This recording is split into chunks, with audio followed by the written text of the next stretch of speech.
let me just add a few more minutes here. Because Yeah, I'm doing the same thing. yeah, we both got to get our timing here. Okay, I'm good. Oh no, that's 59 minutes. No, I need 60 minutes. Oh, maybe it doesn't do that. There it is. Okay, I'm good. You look fine, Travis. I know I'm only 7 seconds over.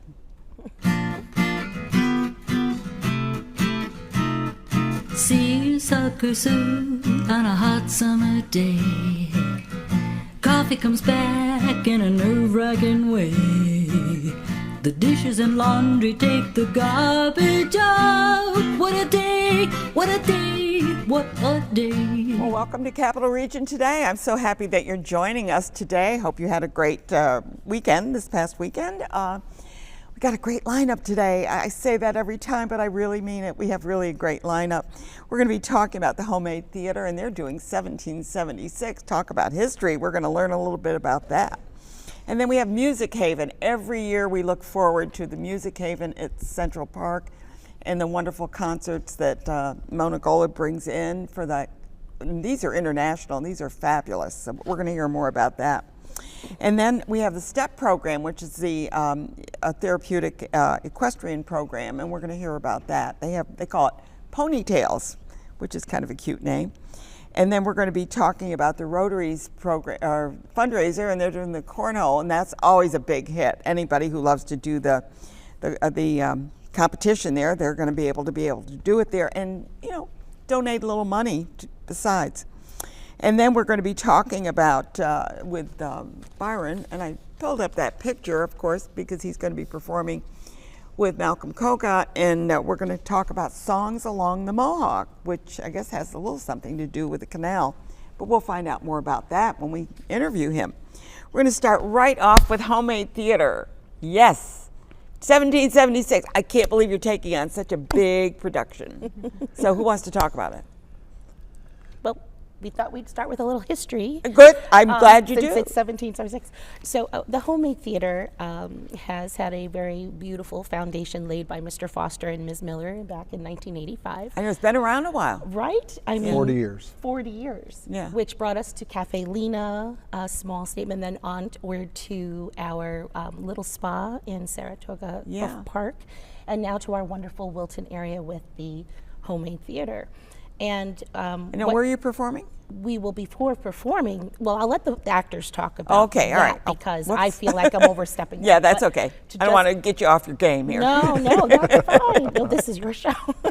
No, I just would love to say that our mission and how we got to 1776 is to cultivate that local talent, and that is what the foundation was laid on from Mr. Foster and Ms. Miller. They wanted to incorporate something wonderful for the Capital Region that was affordable, that was something that everybody could learn and get educated on. And so Homemade Theater is taking that history and bringing it to the forefront now. Going forward. Bringing us into this 40-year, 175 plays and musicals. Yes. So. And who counted all those? My goodness. Certainly not me. I stopped at 50. Yeah. So to answer your question, that brings us to 1776. Okay. And we're quite proud, and we're excited to see everybody July 18th through 27th. So check our website, homemadetheater.org. Good. So, Yeah, Jerry. this has been one of the best years that we've had in recent years. You're a board member, right? Yes, in recent years. Okay. The pandemic. Yeah, it hit affected everybody. all It of hit theater. there was always a big And bump in the road. it hit us really hard because we did have the Spa Little Theater, and then after that we didn't. So we became we've been spending the last 5 years reorganizing. Now we're an all-volunteer board, and this is our first season. It happens to be our 40th season, and last spring we're trying to figure out how to get our act together because it's the first time we've run it as a board instead of having an executive director and a business manager and all those other what you're saying. things. The board is doing the work. So we don't have paid staff anymore. Okay. And we put together a couple of shows. I didn't know you ever had paid staff. Yeah, we did. We had Stacy Barnes for almost 30 years was our executive director. I had no idea. And Eric That's Rudy unusual and for Aaron. theater groups. Yeah, we were, well, when you had a 500-seat theater and you were a fairly popular Yeah. theater group, you were were bringing in able some, to afford you're bringing it. in some money, yeah. And that kind of dried up a little bit, and that's why we went to that volunteer organization.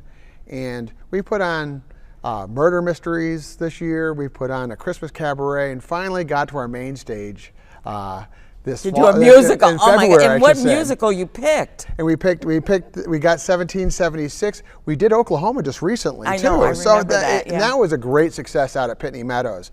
And that's one of the things we're tackling now, is trying to find like a more permanent home.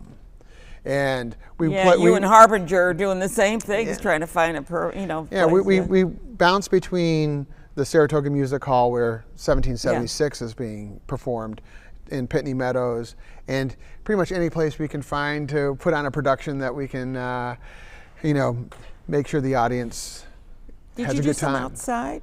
Yeah. That we haven't done anything outside. Outside, okay. Pitney Meadows is a Yeah, I always greenhouse. get confused about it's that, a greenhouse, yeah. but it's not outside. Yeah. Thank God, because the weather was horrible. Yeah, I during remember that. Yeah, because I had you guys on the show and talk about And that. now we're so excited to have 1776 as our next production. As you said, it's a big production. It's a big. We're And- going to talk to some of the cast here now. these guys- okay, and we these got guys know more Abigail about it than we do. Adams here, and we got John Adams. We got the Adams here, the Adams family. No, wait, that's another one. Good. Tell me. So first of all, Abigail, we'll start with you. Is this have you been doing a lot of theater work? I've done a lot of community theater in the area, but this is my first show with the Homemade Theater, so I'm Okay. super excited to be on Okay, board. good. Yes. All right. And what about you? So I've done community theater in this area for close to 20 years now, and this is my fifth show with Homemade Theater in the last couple of years. So Oh, really? Okay. it's super exciting. It's actually really fun. So our director, Mike Gatz, directed me when I did Bark Youth Theater when starting in seventh. I was 7, I think, when I started. And You started at 7 years. Oh my goodness! and what Mike what and a I trooper. haven't. Yeah, but Mike and I have not done a show together in the last almost 18 years. Was the last time we did a show together was Bye Bye Birdie, my Oh, that's senior such a of high great school, musical, and yeah. it was just fantastic to reconnect with him. What part during did you this. play in I was Albert in You were Bye Bye Birdie. okay. So. Good, just checking to see who you were. Okay, so tell me a little bit between the two of you. I don't know who wants to talk. What's it like? How big is the cast, first of all? I think about 23 people in the cast. Yeah. 23. Yes. And what'd you do about costumes? Because that's period costumes. So Yes. I don't know if you want to answer that. Yeah, I was going to say, our costumer is absolutely phenomenal. Homemade Theater has such a vast collection from doing stuff over the years, and there's such a great collaboration between the different community theaters. I know they are. They're when it very good comes about to- sharing costumes. Exactly. So, the few things we've seen pulled so far are gorgeous. And, we're still relatively early in the rehearsal process. Mm-hmm. So we haven't really tried on a lot of stuff yet, but what we're seeing being pulled is absolutely phenomenal. Oh, that's So- great. That's great. And when is it? We'll get back to the board here. When is the productions? Production's in July. July. 18th through the 27th. 18th Yep. through the At the 22nd, and Saratoga it's Music going to be Hall. held where? A Saratoga Music Hall Okay, and where's that located? in Saratoga. Yeah, On no, Broadway. On Broadway. It's right City on. Hall. It's the third floor of City Hall. You can't miss Okay, it. you can't Got miss it. it. It's the City Hall. Okay, you can't miss it. Can't so miss it. anyway, On Broadway. And you're right. Is it 2 weekends? You're doing it usually. Yes. Usually 2 weekends. Was it difficult?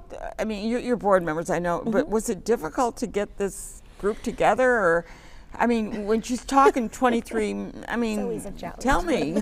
You're always casting for any musical, especially musicals, because they have larger casts.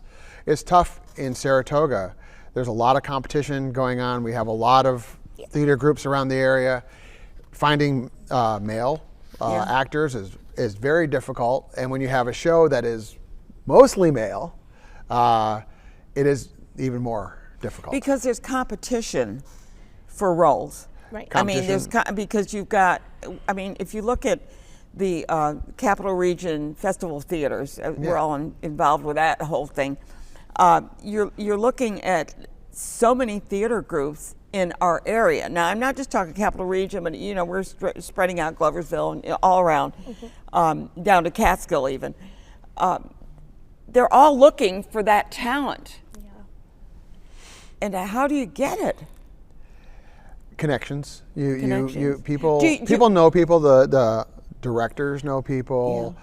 The board, we know people. We have a good pool of talent. We But do. obviously, when you're looking for people to be in your play, you hold auditions, and when you find the right people, you put them in the play. And sometimes you just get on the phone and you start calling. Hey, I had you in a play 2 years ago. You were really good. Do you have time for this? Yeah. And I've actually been in a production where I was called. I didn't go You to didn't- auditions. oh, you didn't even I didn't go to audition, but- audition, but they needed somebody, and they said, "Hey, you know, why can you try out for it?" But you hear sometimes a director already has it kind of precast in their mind. They know who they want in certain parts, and they just Yeah, hope that they show up, right? I try not to get into a director's mind Yeah. because they have lots of times when this is their pet project. They've put the submission in 6 months prior, Yeah. and they've been thinking about this. And you're right, they probably have some preconceived notions of who they want, want with and that if they part. can get that person, they're happy. And if they don't, they got their try to fingers find a crossed, person yeah. that fits. Because that person might be in another production. Yeah, I'll speak on that. As a director, I feel that I can have it all in my head, but I'm so excited to see what I didn't see or what it's not in my head to give me a different idea. Many times I'll attend shows locally, and it's almost like scouting. I'll see, look at the name, and I'll say, I'll talk to they a- would be good, yeah. I think that that's important because Yeah. then I know the familiarity of the actor and how they feel on stage, how they sound. And That's a good way. You're auditioning without auditioning, right? the fee. Out there now. Yeah, it's out there But now. I have no problem well, no, sharing that because but you're I think- probably not the only one that does No, that. I'm sure I'm not. You Yeah, know. no. So There's yeah, it's just because you're always looking Sure. at the people on stage and saying, oh, they'd be perfect for that part. And I think as an actress myself, I would probably love that if someone came up to me and said, "Hey, I saw you in. What do you think of?" Yeah. So How would you be interested in playing such a judge? You know, it's like, I mean, and when you talked about males, I mean, because it's difficult sometimes to cast a male. I've known of productions that had to cancel because they Yeah. just couldn't get the cast. That's you know, unfortunate. and that's terrible when Yeah. that happens because you've kind of secured the rights to that, and Yep. people don't understand the rights. I think of getting the plays. We talked about that in a previous show. But you never know because you get your heart set as a director. You get a heart set on a certain play, and then you find out that some group is doing it over here, and it's within 50 miles, and you can't. You Can't do know. it We go through that a That's lot. Our heartbreaking. artistic committee, they get together and they try to get submissions, and then they try to figure out which plays, and then all of a sudden you find out that a professional theater is doing it Yeah. down the road 2 weeks before you wanted to do it. And so you say, okay, we can't do that. Now what are we going to do in its place? I know. And, And and you it's- don't always have a backup. You don't always have a backup. But and the one thing Because is you we're need doing a these, director to. I mean, it's not like Yeah. you just pick a play. You got to have the people that want to direct that play too. and we all do it 6 to 8 months in advance. So Yeah. it's like we don't exactly know what everybody else is going to be doing. Yeah. So we have to be flexible every now and then. And when I was in Joseph, I had brothers because we didn't have enough men. So half the brothers were girls, Yeah. were female. It's okay. And it worked. And I'm still good friends with them today. It's so fun. We always like pound the fists fist and say bump, right? and say Well, brother. okay, one more time. It's at Saratoga Music Hall, and For it's in July, July on 18th through the 18th, 27th. Yep. Break a leg. Thank Good. you. Thank you Thank all for you. being here. It's been a pleasure. Thank you. Thank Really you. nice to see you all. Come again. Yeah.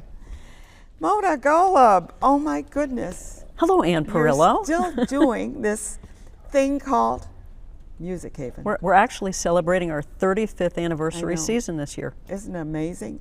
I mean, hearing 25 years, 30. I mean, everybody's got anniversaries coming up, and these are like even year anniversaries. They're coming up. So, are you doing anything special for it? We've added bells and whistles for sure. Okay, good. Tell me about it. So we've got not only the Destination concert series on Sunday nights at 7 that will travel the world one concert at a time, I know, amazing. but we've got our annual collaboration with SUNY Schenectady faculty I jazz saw that, combo yeah. and a special guest. We've got a very special show with the Schenectady Saratoga Symphony Orchestra this year. Great. And we've got great partnerships going with both WEXT Radio And and WAMC that are new and different. In addition to that, we've brought back the 3-part film festival that we began last year with our Isn't friends that from wonderful? Film Schenectady. I saw that. We've got some photos. Raymond, could you bring up some of those photos? We'll kind of maybe go through them a little bit, and they'll give you an idea of what we're looking at there. But we've got some names under them, so maybe you can just see the names and go through some of them. And I put dates on there as well. You can keep going through them, Raymond, because I don't think we'll be able to talk about each one separately there, but we can talk about them separately otherwise. So what was the most difficult group that you got? You know, the kickoff to the season this year, we're going to start in Punjab with a wonderful Bhangra group that has a leader who is a drummer, dole drummer that's played from both sides. And he's a real visionary. They've just released their 7th album. And their music combines this Punjabi beat with a little bit of New Orleans horn swagger. Really? A little bit of jazz, a little bit of punk energy. And it's just a really fun mix. party band to start the season Yeah. with. So we're going to be up on our feet and dancing. I And you know, there is a dance area in front. Yeah. there is, and right in the middle as well. Yeah. Some people love to sit in the stadium quality seats up front. Others prefer to sit in the cantilevered hill behind them. But it's really a venue for self-expression. It's always been open and accessible to all, and we're really proud of that. So we're going to start in Punjab. Then we've got our collaboration with our friends from SUNY Schenectady, incredible educators and jazz artists. And you're doing more than just, I mean, there's going to be quite a bit going on there. Well, every year we bring in a special guest Yeah. who is an international touring artist in jazz who brings a different style of music with him. Last year it was Delfino Marsalis from New Orleans. This year we've got Nestor Torres, who's a master flautist from Puerto Rico. Wow. So a different flavor to the show completely. A guest percussionist is going to be added to the group, so it'll be a big band on the stage, but great jazz can be expected. Yeah. Multicultural. That's wonderful. I mean, I don't know how, we talked about this previously, how you negotiate, you know, visas and all the things that has to go into getting these people here. You are amazing. Well, luckily the managers and the agents do most of the They work do with that. visas and travel. But certainly as a presenter, you play into that. Yeah. And you need to Yeah, understand. you have to understand and You're you helping know to fund it, or you're helping to negotiate where when that the artist arrivals can go. or how when is they're allowed. You know, it's so much. Exactly. To me, just doing it in the United States with United States people is one thing, but you are taking it to a whole new level. Well, we do have a number of wonderful artists this summer that we're presenting who are based in the United States. But actually, our next concert after that one on July 20th will bring one of the hottest new bands from Bamako, Mali, which is a hotbed for African music, to the stage. I heard them at Global Fest back in January down in New York City, love them, and they will make their Capital Region debut called Bamba Wasulu Groove. And they've got that very characteristic Malian dueling electric guitars, great happy dance music. Really looking forward to that show. It's going to make Central Park just rock. It will. Yeah. It will. Up after that, we've got our festival with our partners at WEXT Radio, 97.7, 106.1. And they've selected 5 incredible local bands for this local 518 Music Fest. So we've got Wild Adriatic. Are they going to perform the same night? They're going to perform from 2 in the afternoon until about 9:30 in the evening. A little rock, a little Americana, a little folk. Amazing. Little jam. And so they're putting that together for they you. are putting that together. And they've got Wild Adriatic. They've got Sawyer Fredericks from The I know, Voice. yeah, Sawyer's been on the show here before he was a star. I know he has. Sarah Milanovic and Daisy Cutter, Canella and Tops of Trees. It's just a great combination of music. All accessible, all free, great food, great fun, and hopefully great weather too. That's the only show of the season that we don't have a rain site for. We're going rain or shine in the What park. do you do for rain site? Well, luckily Proctor's is the rain site for most of our shows. The Unless only they're having Beauty and the Beast or some other show. Well, actually, we've got them for all shows Yeah. except the SUNY Schenectady collaboration. That rain site will be over at SUNY Schenectady. Yeah, that with makes Carl B. sense. Taylor. Yeah. And the special show we're doing with WAMC has the rain site of the Bill Ziskin Theater over at Schenectady High School. Oh, at the Bill Siskin. Yeah, I got it. Yeah. Yep. So our last show in the month of July is our big Celtic show. I lucked into the 30th anniversary reunion tour for Solas, which was one of the hottest groups. And I did have the pleasure of working with them, by the way, in the Washington Park series I used to produce back in 1997.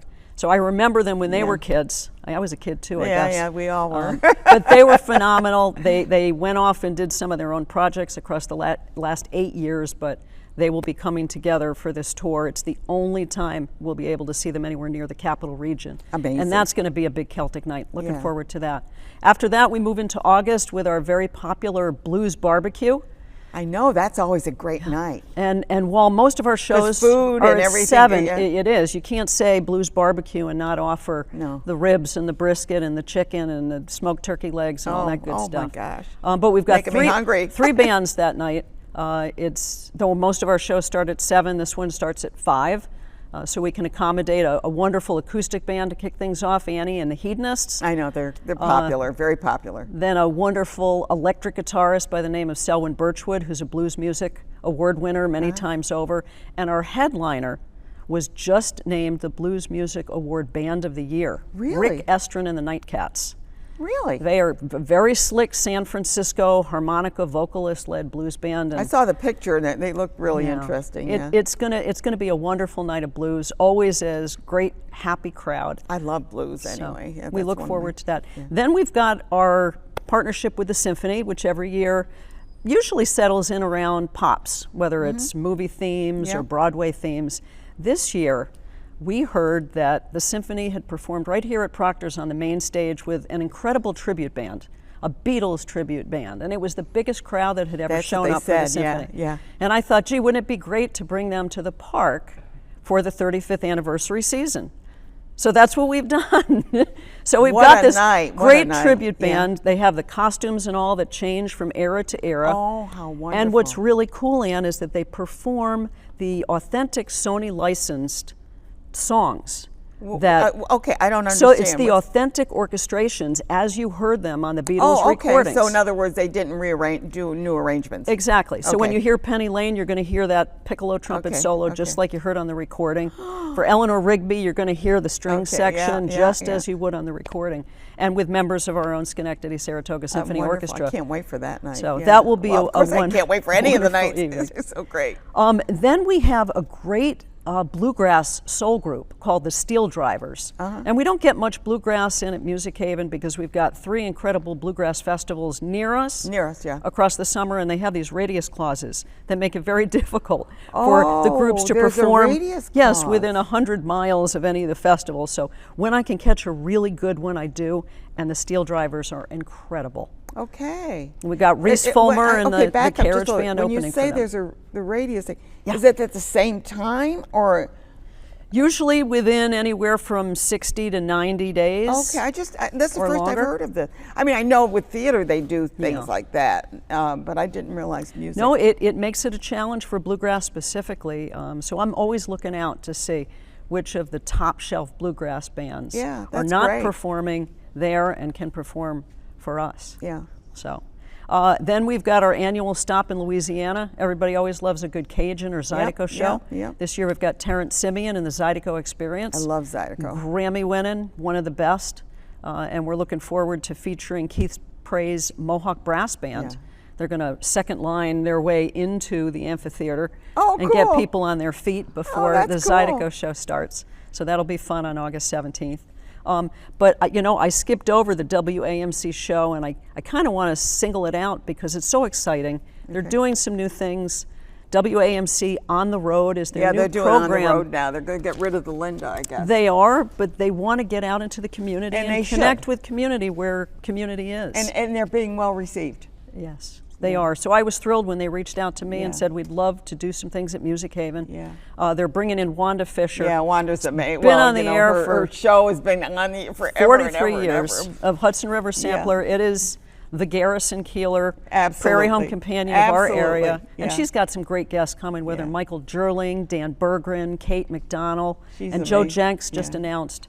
Got a lot so of that'll be a connections. wonderful night of music, folk music, stories, and sharing. And I'm sure that the audience will be singing along too. Absolutely, but we want to remind everybody, we're almost out of time, we want to remind everybody to please join in, and remember this is a free event. Maybe not free for Mona, but it's a free event. For people want to sit there and watch it, it's a free event. It's a gift. It's a gift to our community. You will not see entertainment like this anywhere else, not in this caliber, at the same time in Schenectady. Please come support Music Haven. Oh, the concert series. Yeah, we've got one more show after that. Okay. Before the film series. Okay. It's our grand finale and features Edmar Castaneda World Ensemble, a great global jazz group. That will be a wonderful way to swing it out musically. And then our Alfresco Film Festival. Respect, I know, Aretha I Franklin love biopic. Aretha Franklin, yeah. This is Spinal Tap, a little Yeah. bit of I've rock seen all the movies. mockumentary. They're really great. And Wicked the Sing-Along. Yeah. Will close the season for That'll us. get a big crowd out for that. And our friends from Film Schenectady worked that program with us, and Yeah, we're they so were on our delighted last to show, partner so with that them. was really great to have Donna So on. great food starting at 6, most shows at 7, and special events will be noted in all of our weekly ads and our flyer and Right. on all of our socials. So we hope to see you in the park. Yes, I'm going to be there. I like to get those seats right up front. Good. Thank you, Mona. Always a pleasure to have you on. Likewise. And I do want to remind you, you can get these little gizmos here at how many sites? 850 sites across the 850 region. sites. Get it and you find out what's going on in Schenectady. Oh, no, the capital region. Yes, Got all it. over. We're going to go right over to our next guest, talk about horses, right? Kay, you've been on this show before. Yep. And I find that what you do is so wonderful with kids. So tell us about this Ponytails. You brought a volunteer with you, Yeah. volunteer coordinator. Yeah. Yeah. Well, what's happened is that over the years, you know, we've been in business for 39 years, providing services to Capital District special needs people and children. And along the way, we've accumulated the horses that have helped us all these years, doing hippotherapy, therapeutic riding, therapy and therapeutic activities. I remember you've been on before talking about this. Yes. And what's happened is that we have horses that have aged with us, along with us as we've aged. And we can't, and I began to look at a problem that we had is how are the horses going to be able to be supported when they no longer can participate in their normal way of being ridden or driven. So we you know, I never thought about horses getting old. Yeah, they do. But they do, don't they? Just like the rest of us. Yeah. Yeah, and some of them are in their 30s, which is remarkable. How long do horses live? Well, if you take good care of them, they could live to be 40. We've actually had a 42-year-old that was with us, and Dolly, Redwood Dolly Dancer, who started STEP with me 39 years ago. We do have 5 horses right now that are in their 30s, and they can't work like they used to, kind of like we can't either. So I began to think, I want to take a little break here. yeah, what could we do to help them? Because we promised them a home for life. You know about the problems with horses that are no longer used. They go bad places. Yeah. So we're not going to go that way. I don't want to think that. Nope. Yeah. We're going to give them a home for life. So what do? So I began to think about an emergent issue that happens right now, and it's been getting worse. It happens to our little ones and our older students, and one of it is literacy. There's an emergent issue that literacy is a major problem in the United States. I heard that the average, when you look, the average reader is 5th grade level. Yes. Is that? And that is really sad because 1 in every 4 children will never learn how to read. Yeah. No, And 1 in 4 will not read? 1 in 4 will not read. Is that because they're dyslexic or no? No, because they're not reading. COVID has destroyed a lot of the integral programs, and children became isolated during formative years. And as a neuroscientist and working with children, the brain is critical.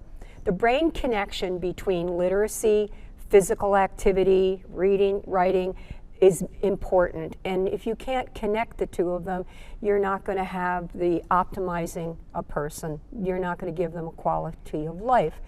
1 out of every 4 may not read. And in low-income children, 70% will not go on to read, and they will either go into welfare and may wind up in jail.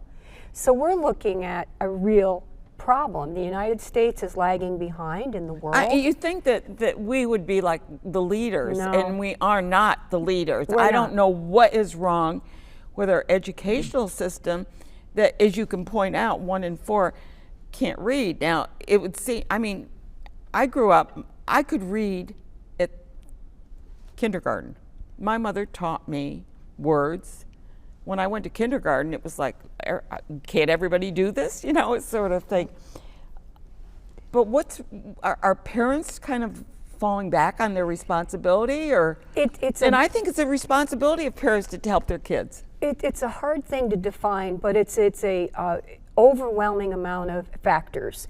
You have the COVID, you have children, the different type of teaching that's going on, you have home lives are changing, focus is different. Reading and writing, when was the last time you saw a child pick up a pen and write in cursive?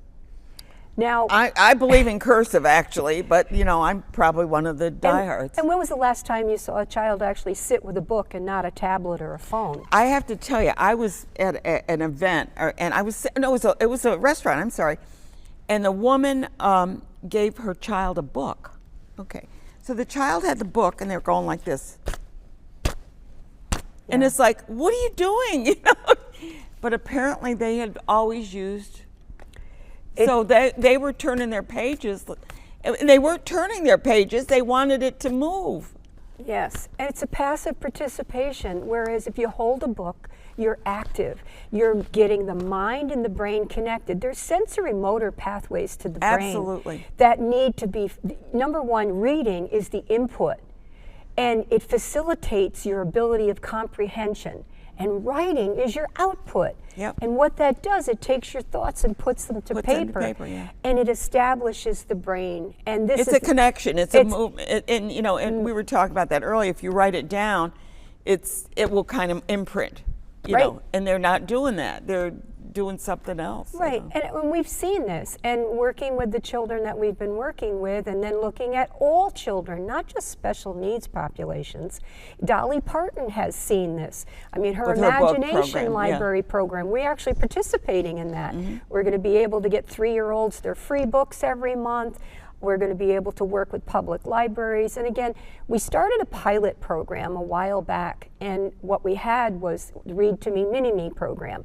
And we were with a school system that brought us our special ed children during the summer, and that was the Broadalbin Perth school system. And we taught them the sequencing of 1-step, 2-step, 3-step. But you know what made it so successful? It was the horse, a sentient being who had no judgment, who was there. You could read to a horse. Read to them, interact with them, and the children that and was the a people. Nice connection. They did things with that connection that you really can't get outside of that unique setting, much like a hippotherapy. We can do more with a child on a horse, many of them, in the 30 to 45 minute session than I can ever do in a clinic. In a classroom, yeah. So we're looking at mind-body connection and strengthening these pathways. And on top of all of this, we're helping our horses to survive financially. We had a wonderful donor who helped me start this back in January, Dr. Mike Rock, a veterinarian and equestrian. And I mean equestrian. He and I competed in eventing together, and he's still riding, and he's my age now. And he saw this need, and he said, where could we put this money? Where can we help? Yeah. And I said, Mike, I want to launch this program for these children. I don't care what their financial situation is. We have a sliding scale. It could be $5, it could be $25. We do want some skin in the game somehow, because that vested interest helps you to survive.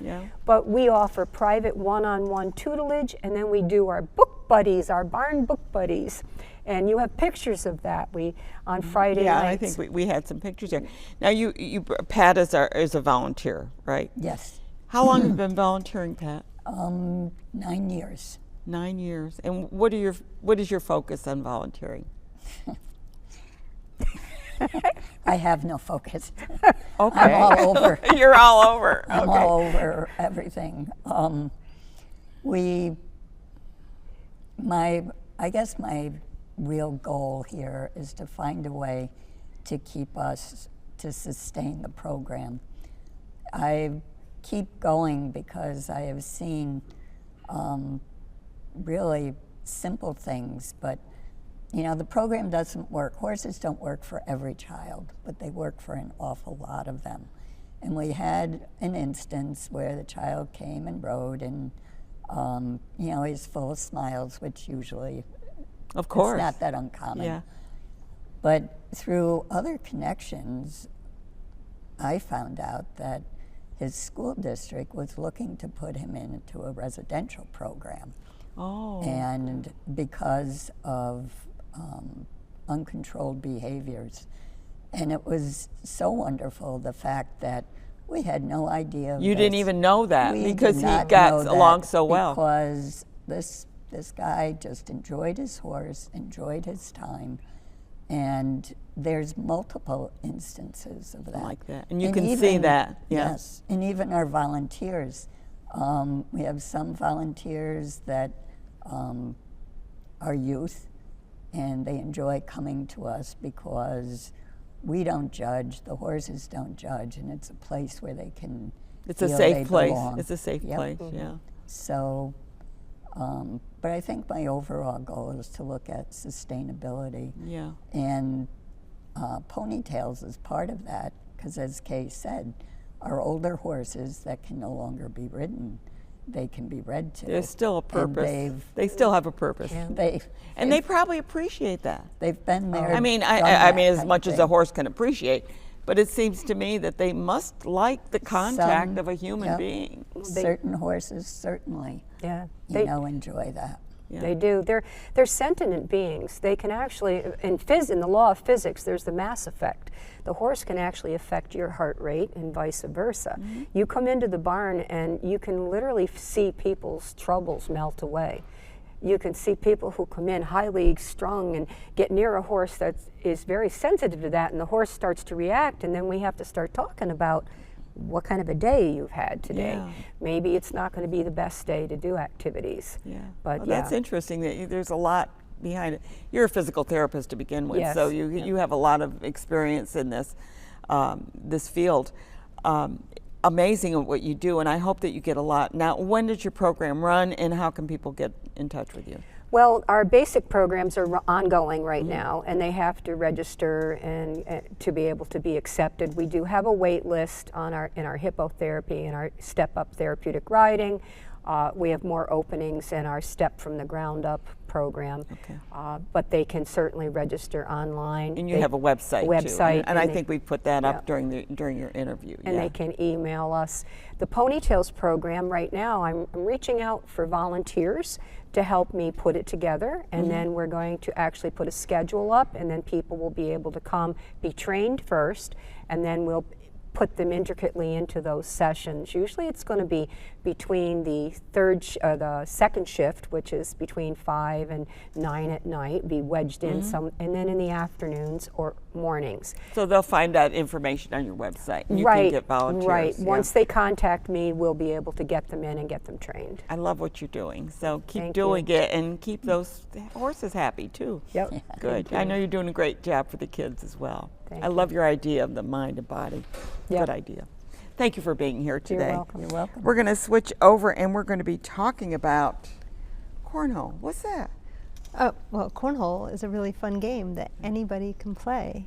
But more specifically, this is Schenectady Rotary's Cornhole for a Cause. This is our 4th annual cornhole tournament, graciously hosted at Rivers Casino on June 29th. Are you going to the convention hall? Yeah, we're right in the event center. Yeah, the event center. I want to say convention hall, but it's the event center. In the event center, right? But I don't understand it. When I saw the photos, it looks like it's a different room. Yeah, I mean, it's like there's no tables or anything. No, there's no tables. It's full of many, many sets of cornhole boards. It's a professionally run tournament and it's hosted by Adirondack Cornhole League. Oh, okay, so it is a professional. Okay. It is, yeah. We learned very quickly that Rotary needs to focus on the things that we're good at, which is serving our community, but that we should kind of defer to people who are really good at running these events Yeah, because to you make need them most equipment successful. and everything that goes with it. Absolutely. And you can't keep that in your closet at home. We cannot. And we really want this to be the best experience for the people who come to play. And who comes to play? So that's the greatest part. So this is a certified American Cornhole League regional tournament. So we do I get. had no idea there was a cornhole league. Right? I had no idea. So there's Thank you. Absolutely. So some of our players are actually professional cornhole players, but we do have to. What is cornhole? I don't know. So cornhole it's a beanbag toss game. Oh, it's so a beanball. Okay. Right, exactly. So there's a board with a hole in it. You get some beanbags, and you just got to get them in the hole. You've got to get them in the hole, near the hole. You've got to do better than it's your sort of teammates. like golf, but with a beanbag. I don't know if I'd really call it golf, no, but because essentially you don't hit it with anything, right? Right. So there's the two boards, and you're throwing from one side, and the other team is throwing to the other side. And there are certainly people out here who this is very serious to them, serious and fun. But the way our tournament is structured, there's different divisions. So we have our professional players. This is amazing to me. It's like, really? And there's also people who are just really good at it. But we also have our novice division for those of us who are just like, I just want to go and play and support. I'm not good at it, but it's a fun day. Maybe I should just make a donation. Well, right, but there is space for everybody to play and participate while having a great. Do you have an audience where people clap and stuff? I mean, I don't know. I know it's exciting. You should totally come this year. There are people certainly who there are players who bring their families, and we do have people who certainly stick around after they've been knocked out of the tournament to stay and watch. I wouldn't say that there's a full-on audience, but the public is absolutely welcome to come in and watch. Amazing. It's only $5 for a door fee. It's $35 to play, but with the round-robin style, everyone is guaranteed between 5 and 7 games. Okay. So even if it's not your strongest game and you're like, $35, I'm going to get knocked right out. No, everybody's going to get to play for enough to get their money's worth. And there are cash prizes. There are prizes too. Prizes, not just naming honors. No, I think they gave away over $2,000 in prizes last year and trophies. Like I said, it's a professionally run tournament. So do they bring people into this? There are a lot of league players that do look forward to this. This is their last league regional tournament of the season. But again, This is amazing, I Lisa. know, it's so much fun. But everybody is welcome. We do have an opportunity for pre-registration on our website, schenectadyrotary.org, but we take walk-in registrations the morning of. The doors open at 9 o'clock and the game starts around 10. Do you have to come as a team or is it just a single? I don't know anything about cornhole. So I'm glad you're asking all these questions. You can bring your own partner if you want to, but there's also a singles division. Okay. So if you don't have a partner but you still want to play, there is room for everybody. This is amazing. It's open to all ages. In fact, I think one of our finalists 2 years ago was 12, 13 years old. He was amazing to watch. This is an amazing Absolutely. thing. Okay, what do you do with your money after you get all this money coming in? Right. In addition to the actual playing too, we're also running raffles and auctions, and there's a lot of extra fun things that go along with it. But the money that we raise is really the part that's most important to me. So that money right now is being used to support Schenectady Rotary local service projects, and most specifically focused on our partnership with the Schenectady City School District and their Community Schools Initiative. Oh, good. We've become a partner with Kane Elementary School up on Albany Street. A couple years ago, we used the proceeds from our first tournament to build them a community room with washers and dryers, a kitchen. There's community events. I remember that when Nicholas was on. Yeah, absolutely. And within, I think, less than a year from our first tournament, we cut the ribbon on that room. It's been in full use. Those washers and dryers are used on the daily. But since then, our club has been partnering with the school on their literacy and attendance initiatives. As we just heard, literacy is a really big issue, not just locally, but around our country. And it was really one of the goals of our club to support any sort of efforts within that school to help them boost literacy. So we've been purchasing literacy kits for them that can go home with. What is a literacy kit? It's a packet of materials that students can bring home to work on with their families in and around school hours. So it's good. It's beneficial to everyone in the household, and then they can be traded back and and get different ones to bring back and forth to go home.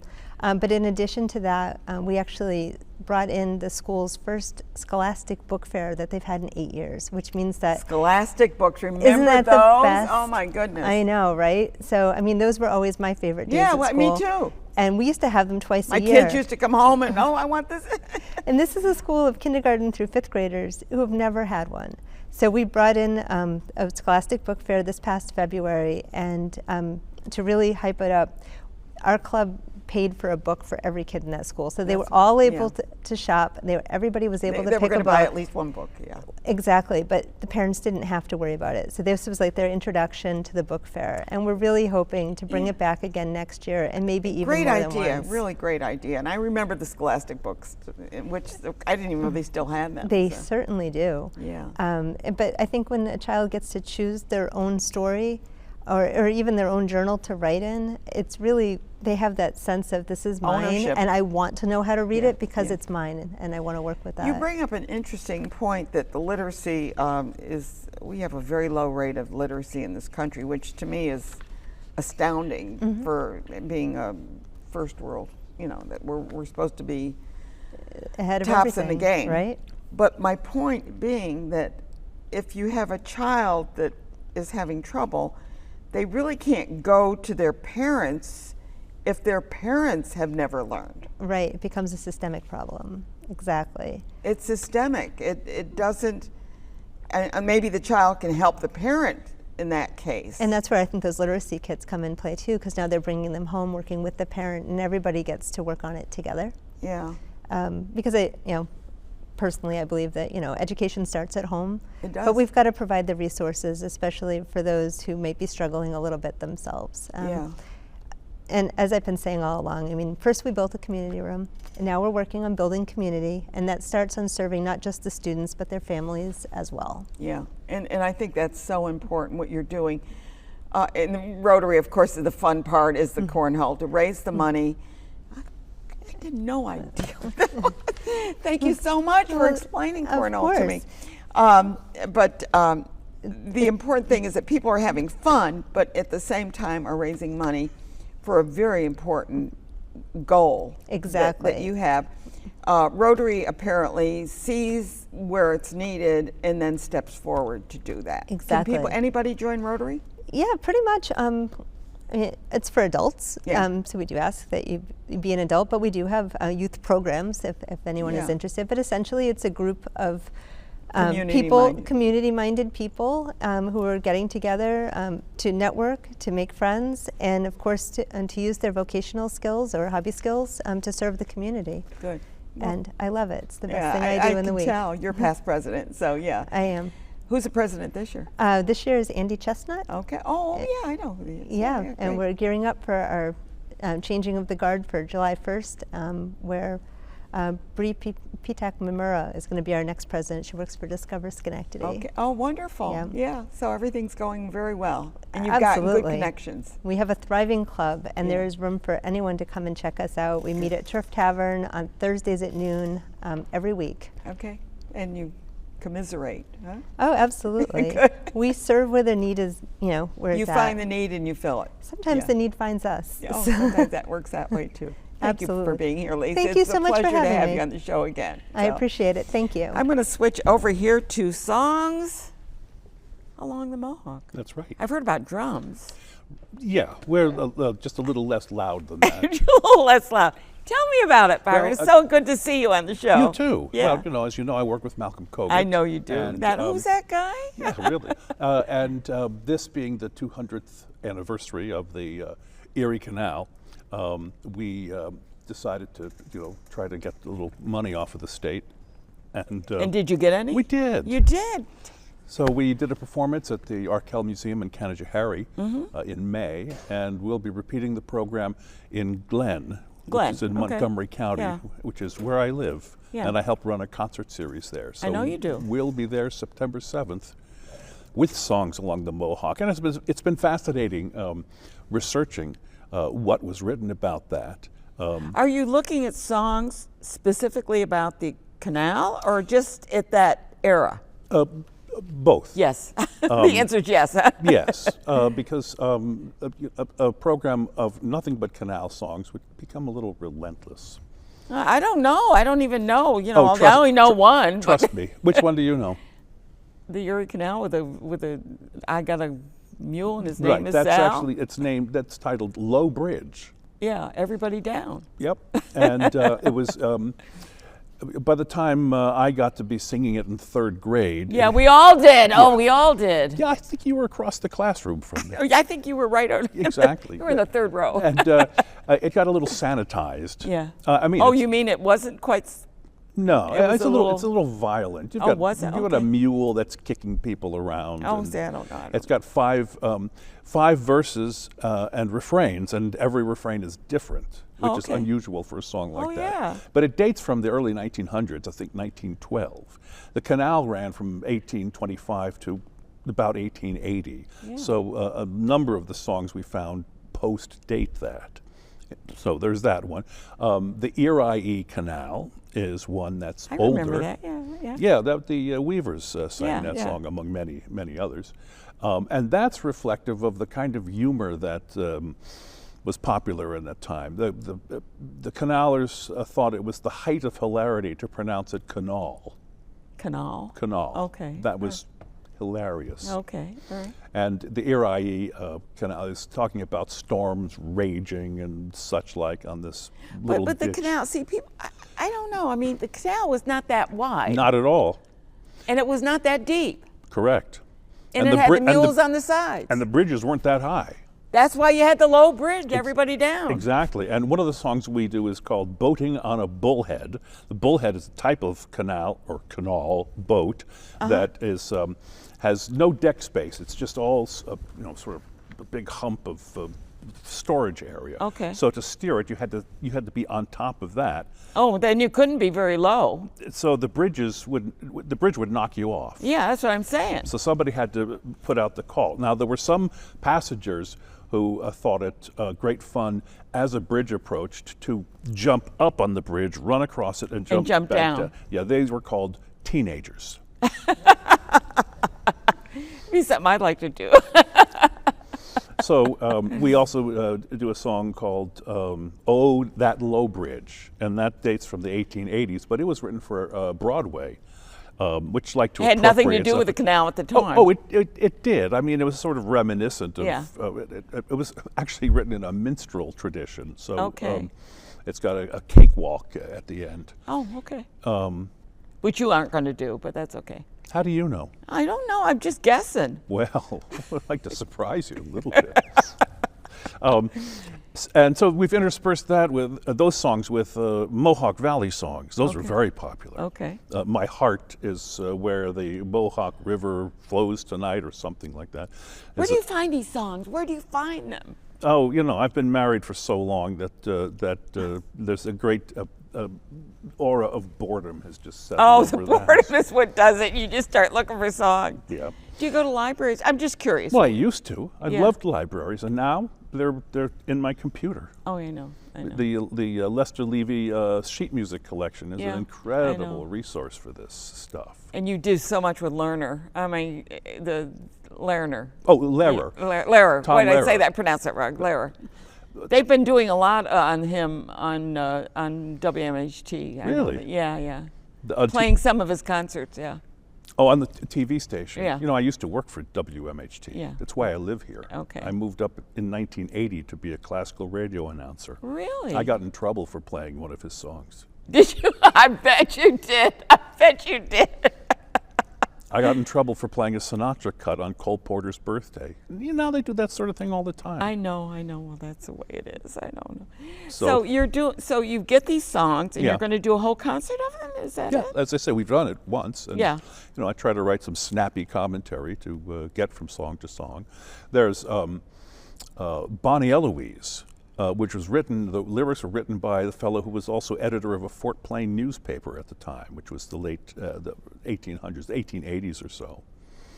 And he thought so highly of this that when Mark Twain came to give a lecture in Fort Plain, this fellow pressed upon him his poetry. And there's a letter Twain wrote to his then fiancée, whom he married, just castigating this fellow in the most wonderful language that Mark Twain? Oh yeah, he was pretty pissed.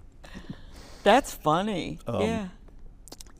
My Hardest Where the Mohawk Flows was written in the 30s by a fellow named Carson Robeson, a country songwriter. It's actually one of the better crafted songs on the program, and it was covered by Paul Robeson, so that gave it some credibility. Wonderful voice, yeah. Oh, yeah. Then Down Where the Silvery Mohawk Flows was written by Monroe Rosenfeld, who was a Tin Pan Alley writer. In fact, he's the fellow who coined the term Tin Pan Alley. So they jumped on the bandwagon as well. Bandwagon, wait a minute. That's isn't that a movie? No. It's a show, that became a movie. Yeah, yeah. A 1920s show. Yeah. Dancing in the Dark came out of that. Yep. Don't get me going. You and I could probably talk all day long. I suspect so. Then there's Bright Mohawk Valley, which is kind of a centerpiece because you know it, or I should say you know it, as Red River Valley. And there's a Wait, the Red River Valley is not the Mohawk Valley. No, it's not. And it turns out that Bright Mohawk Valley served a number of waterways. Oh, okay. But Gene Autry made it very popular as Red River Valley. Yeah. The Bright Mohawk Valley camp insists that it started here. Seems to have started somewhere out west, though. Probably. But when you're at our show, you are required to sing Bright Mohawk Valley absolutely. when you sing along. And then we intersperse some other stuff like, it can't be all Mohawk River songs. We throw in a Hudson River song. Well, it's kind of, don't they meet? They do, but the point of the Hudson River song is called Why Do They All Take the Night Boat to Albany from 1917. Yeah, I remember. Al Jolson, you didn't see that show. 1917. No, but I know of it. Yeah. Oh, okay. And his this I'm song. a bit of a buff, That's true. This song suggests that people took the night boat for only one reason, because as soon as they got to Albany, they grabbed the next train back to New York. Oh, is that it? So. My parents talked about the boats that they used to take down. Yeah, my father, who grew up in New York, remembered taking that boat up there, but he apparently didn't have romance in mind because he had his parents with him. Oh, well, you can't do that. Yeah, not unless you can ditch your parents. You'd board at one end of Canal Street and make your way up. So you've got the show coming up. How long is the show? That sounds like it's going to be like 2, 3, 4 hours. It only feels like it. It just runs a little over an hour. Okay, it sounds like fun. Oh, it is. Yeah. Yeah. You got any other shows planned besides? Well, this we did the Capital Region Festival of Theater. You haven't done that. Oh, yeah, that's right. You did already. Yeah, I'm keeping a temporal sense of these things. You're ahead of me. And we do a New Year's Eve show at the Steamer 10. Yes, I've been to your Steamer show. Yeah. Otherwise, we're going to set up another live stream. We did a few of those during COVID. COVID. I watched all your those. And we need to do that in your living room. That's right. Yeah, I saw that. I saw your living room with my piano and my cats, and I saw the cats. And my wife. Well, that's the important person in your life. Supporter. Oh yeah, there was a book called "On Becoming a Novelist" by novelist John Gardner, and he had some great advice. It's saying the best thing you can do in order to be this kind of an artist is to marry somebody with a full-time job and health benefits. That's probably true. My first wife didn't agree. She didn't agree with that? No, but Susan's been hanging on. We just celebrated. You've been okay. How many years? 40th wedding anniversary. Okay. 40 years? 40 years. Wow. There's an old Al Boley song, 7 years with the Wrong Woman. 7 years? I don't think I know that one. Good. You shouldn't. Sounds like. Just hang in there. Don't go. I'm going to just say that I do want to wish you all, we have other shows coming up, but I do want to wish you a Happy New Year. Yes, here we are. 4th of July. I'm just jumping all over here, aren't I? Good grief. Okay, so let's keep talking about music and everything else. So I should note, I don't think I put it in, you can go to glenconservancy.com to find out our concert schedule. Oh, that's good. Buy tickets and so on, because the other concerts there as well. And do you get grants? You said you get grants, right? Saratoga Arts, we get some subsidy from them. Yeah, because we have to keep music alive, and Oh, don't we? And I love the music of Lehrer. I always say that wrong. Lehrer. Tom Lehrer. Lehrer. But my Lehrer, wife says it exactly the same way you do. Yeah. So She screws it up too, huh? well, it's it's another word. It doesn't happen to be the one that belongs to his surname. I hate to say this, I love the Vatican rag. I mean, it makes me laugh every time. We closed our Capital Region Festival of Theater set with that one I know, to celebrate the new Pope. Yeah. And It's just, but I mean, Lehrer. Lehrer. I It's said it German right. for Yeah, teacher. Lehrer. He writes the pigeons, and I mean, there's so many. So every time I listen to his material, I have to laugh and just. And it doesn't date. I mean, we No. do sound like pollution. Yeah. That stays with us. Yeah. National absolutely. Brotherhood Yeah. Week. Yeah, that's right. That, people still hate like crazy. Well, I really enjoy your show when you do that. Do us thanks. music because it's so. And then I saw him in person. I don't mean in person, but I saw a little. Yes. The filmed version of him, and he's just amazing. Oh yeah. And then he stopped. He just packed it all in. That what happened? Stopped performing. He didn't want to do that anymore, and eventually stopped writing those songs. He became a teacher of math and musical theater. Oh my goodness, And Anyway, he's still around at 97. yes, good for him. Maybe he'll perform sometime. I'll have to get him on the show. No, I'm kidding. Thank you all for watching Capital Region today. I'm just chit-chatting here with Byron because I'm having a good time. I hope you are too. Please join us next time.